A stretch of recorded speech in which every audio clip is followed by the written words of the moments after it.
Good afternoon, New York, and the rest of our listeners around the globe. My name is June Stoyer, and I'm the host of the Organic View Radio Show. Our podcast is available on iTunes, Zune, and you can also visit our website at www.theorganicview.com. If you'd like to be on the show or would like to find out about sponsorship opportunities, please contact us at questions@theorganicview.com. Today's show is sponsored by coronatools.com, the nation's leader in garden and landscaping tools. Listeners of the Organic View can receive 20% off their coronatools.com purchase by using the coupon code ORGVIEW. That's ORGVIEW. For more promotional offers, please visit our website at www.theorganicview.com. And don't forget to check out our contest section. American honeybees and other pollinators are in trouble. Although each administration makes an attempt to do something to help protect our pollinators, we have a long way to go before we can even think about following in the footsteps of the EU and passing a ban on neonicotinoids. Recently, the Congressional Pollinator Protection Caucus was held in Washington, D.C. On today's show, Tom and I are going to talk to Mr. Tim May about this briefing and what he experienced. First, I'd like to welcome to the show my co-host, Colorado beekeeper Mr. Tom Theobald. Hello, Tom. Hello, June, and hello, Tim. I don't think we've ever met, but I appreciate you taking the time to do this. It's important for the beekeepers. Thank you, Tom. And our guest today, Mr. Tim May. Hello, Tim. Hello there. My name is Tim May. As June said, I am the president of the American Beekeeping Federation, which is the largest national honeybee organization. We have about anywhere between 1,400 and 1,500 members. We encompass all beekeepers, the entire industry, from the small-scale beekeepers all the way up to the largest commercial beekeepers. We've been around for about 75 years. We work on legislative issues, lobbying efforts for the honeybees and the industry, and we also have a national convention every year that we bring in speakers and presenters for our members, and it's a great organization, and it really works hard for the industry. Thank you. Mr. May, could you also talk about your experience as a beekeeper? How many years and how many colonies do you have? Sure. My business is a family business that's been around for 70 years now. I'm a third-generation beekeeper. We run about 1,500 colonies in the northern Illinois and southern Wisconsin area. We're based outside of Chicago. We do mainly for honey production, but we also pollinate for apples, pumpkins, cucumbers, and other vine crops when needed, just regionally. We do not ship our bees down south or out west. They do remain in this area for the winter, and so we're experiencing some difficulty in that aspect, but the difficulties are happening for even the beekeepers that are moving their bees south. So that's pretty much what we do. We are experiencing tremendous losses. In fact, this past year was the worst loss as far as colonies go. I think it might have been the second worst loss percentage that we've had in 70 years. So we did lose about 80% of our colonies this past year. I'm so sorry to hear that. Do you have a feeling for what the cause of that was, Tim? Well, as we discussed, and we also discussed at the Pollinator Partnership Caucus, we think it's a combination of many variables. There's so many variables out there; it's hard to describe and figure out what the cause is, and that's the main cause. We just can't find the actual cause. It could be mite. It's partly maybe mite related. It might be pesticide related. Our mite levels were fairly consistently low throughout. We did have a couple of areas that we had a little bit elevated mite levels, but for the most part, we were at counting zeros and up to maybe threes. And we test our hives all the time. Every time we go in from early spring to, well, not early spring, but mid-spring to the fall, we're testing for mites, and we had pretty good results. Unfortunately, we still lost 80%. And the factors are, as you've probably heard, the declining bee health is caused mainly by four different variables, which would be pests, which would include the biggest pest right now would be varroa mites, pathogens, which is any virus that are spread, and a lot of them can be spread through the mite, and then pesticides, which obviously is a major drain and stress on the bees. And then the last one would be poor nutrition. Due to the lack of diverse forage around nowadays, the bees are not getting what they need as far as nutrition, and it just kind of wears on them. It's all stressors on the bees, And if we could eliminate a couple of those stressors, it'd be nice to see if the bees can recover. And if you do eliminate a couple of stressors, the bees would be stronger and might be able to fight off some of the other stressors. So that's what we're working on, and that's pretty much what we discussed at the caucus at the briefing. There's also a presidential task force to promote the national strategy, which is promoting the health of honeybees. President Obama put that out back in 2015, and it encompasses about 15 different agencies. It was put together by the USDA and the EPA, but it's really a well-rounded program and report that they have several goals there and benchmarks to achieve those goals.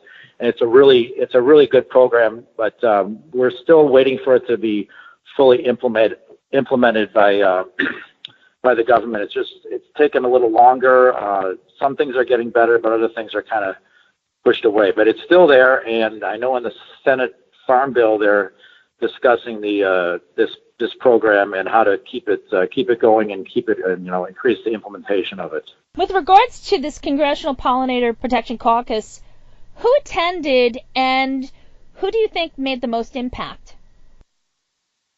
Well, as far as it was put on, and actually our first speaker was Congressman Hastings from Florida, and he's very passionate about bees, as well as Congressman Denham from California. He wasn't able to attend, and actually Congressman Hastings talked for a little bit, but then he had to leave because they were in the middle of the immigration bills and some other voting procedures, and the farm bill. So he was there at the beginning and discussed his passion for bees and what needs to be done.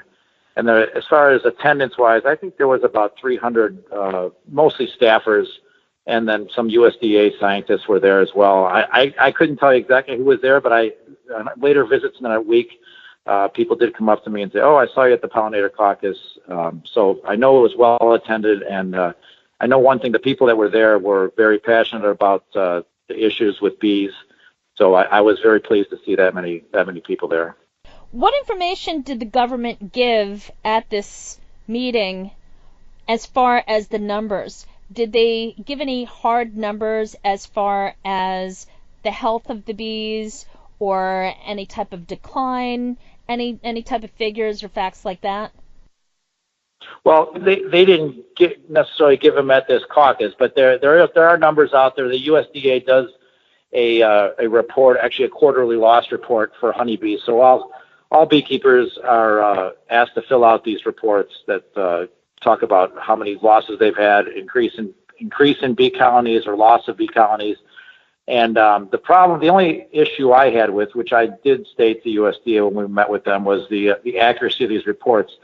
What we've heard lately is that the health of the bees is kind of remaining steady and the numbers are remaining steady. Well, the only reason they're remaining steady is because beekeepers are really working to get their numbers up, because they've got pollination contracts mainly in California with the almonds, and they've got to have a certain amount of colonies for those in February to get those going. They've got to be strong enough because they count frames and everything else in the almond groves. So that's why we're keeping the numbers up, although we're still losing on an annual basis. They say it's about 41 to 43% annually colony loss, which isn't sustainable. You can't just keep splitting your hives to make up for the losses. They just become weaker, and a smaller colony is going to be more susceptible to those four stressors that I discussed earlier. Tim, will you be able to recover from an 80% loss and still meet your honey production objectives and your pollination contracts? We've been saying for the last 10 years that these losses are unsustainable, but here we are, and I think, as you said, it's to the credit of the beekeepers' efforts, but we can't continue to go on like this. And can you recover? No. We're down, like I said, we normally have between 15 and 1,600 colonies. This year we'll probably be around 1,400. We are able to, since we don't do a huge amount of pollination, we're okay with that, getting the numbers for that. But we had to purchase a lot of bees this year, and that gets to be a big expense. And when you're buying bees, as you probably know, you you can't get terms, 6 month terms or 3 month terms, and say, I'll pay you when I get my honey crop in. No, you got to pay right away when you're purchasing bees. So we purchased more bees this year than we ever have, and obviously with the demand and the hobbyists and everything else and the decline in bee health, the price of bees has gone way up as well. The price of just a queen bee, if you're going to go out to some of the California queen breeders, price of queen bees is now about $30, which that's a tremendous expense if you've got to go buy 1,000 of those. And then packages of bees are over $100, $115, even $120, I've heard. So I can't do it financially. I can tell you that. If this happens several years in a row, we will not be able to survive. I know that. We do pack all our honey as well, so we get a decent amount of money for our honey. We're not just selling it to a packer and getting the market price. We are setting our own prices, and since we're outside of Chicago, we have a multitude of potential customers, and local honey is a huge seller around here. To be honest with you, I don't have any competition with local honey in my area. I'm the guy, so that definitely helps out. But it is not sustainable, as you said. And the funny thing is, it's not funny, but if any other livestock, and we are considered a livestock at this point, if any other livestock in the egg business was having losses of 40 to 50% annually, it would be outcry everywhere. If cattle or beef or even dairy, losses like that would be really out there in the news, and they would have found a solution for it by now. But the one good thing we have going for us, I mean, I guess it's good and bad, bees multiply pretty quickly. So as long as you can keep a certain threshold of bees, you can keep your numbers up, but I don't think that's good for the colony health, reducing the size of the colonies. I know back in the 70s, we probably had, we had many colonies with 80,000 plus bees in it, and now most of our colonies are probably sitting between 50 and 65,000 bees at the peak in the summer. So, and then they just start to dwindle down, unfortunately. We've seen early losses. September, by the mid-September, you can see the bees starting to decline. Just the size of the cluster gets smaller and smaller, and by the time, Thanksgiving rolls around or whatever, a lot of our losses have occurred already. If we can get the bees to keep them alive till December or so, we usually have pretty good success. But it's that fall and late fall, that's when we're losing a lot, and we don't know what's causing the losses. They keep telling us it's the 4 Ps, but I'm not sure. I just wish more research was done to find an actual what's causing it rather than just a symptom. We've heard CCP, but that's. I've had some conversations with commercial beekeepers, and they're talking about the ELAP program. And as I understand it, if you have a farm income of over $1,000, any losses over 15% can be compensated at $142 a colony. Is that accurate? Are you able to avail yourself of that? And what kind of an effect is that having on these losses for the beekeepers? Yeah, that program is very good. In fact, they had a $20 million cap on that program nationally, so no one was getting $149 per loss. They were getting a percentage of that because it was applied for by many beekeepers, so that money went fairly quickly. So we applied, I think it was 3-4 years ago, and I think we got about 30% of what we were supposed to, qualified for. But with that program, it is a good program, and it is needed. If we didn't have it available to us, we probably wouldn't be in business there. We'd be really struggling. But the thing is, with that program, you only qualify for certain types of losses. Weather-related is, for some reason, USDA it's a weather-related program for the most part. So in our area, if temperatures dip below a certain temperature for a certain length of time, you can qualify. But if it doesn't and you're still losing the bees, it doesn't qualify. Like anything with the mites, if your bees are determined to die because of the mites, that does not qualify. So it's mainly a weather-related program. And if you can prove that your bees were affected by, like I said, a weather program, then you can get some compensation for that. The focus of this program, obviously, it's the Neonicotinoid View, has been the neonicotinoids. Has there been any careful survey in your area, in your territory, of the the soil and groundwater contamination with neonics, what's your view on that? Because we feel that the neonics are playing a major role in these losses. Right. No, I know that's what you said. There hasn't been a lot of that right around us, but I feel that they are causing damage too. And I think the banning by the EU of neonics is a good start. And I don't know if that's going to happen in the U.S. After talking to EPA. It's not going to happen right now. But they're watching what happened in the EU and how their results will be for honeybee health. And that's a good model for us because I know the growers out there in the EU, they were not happy with the ban, but they're going to come up with some solutions, some alternative methods to control their pest problems. And that someday will be a model for us over here. We can do the same things. Chemical companies are probably already, obviously they're working on alternatives for pest control, and it'll start in Europe, and then hopefully the EPA sees that here, and we'll have enough public opinion against the neonics that they look a little closer and start thinking about banning certain ones. So that's pretty much where we're at right now. Uh-huh. Tim, I just want to say thank you so much for joining us today, and we appreciate all of your time. I hope that you do come back on the show to talk about future developments as well as your own operation. It's always interesting to connect with other commercial beekeepers and see what they're dealing with, especially during these times.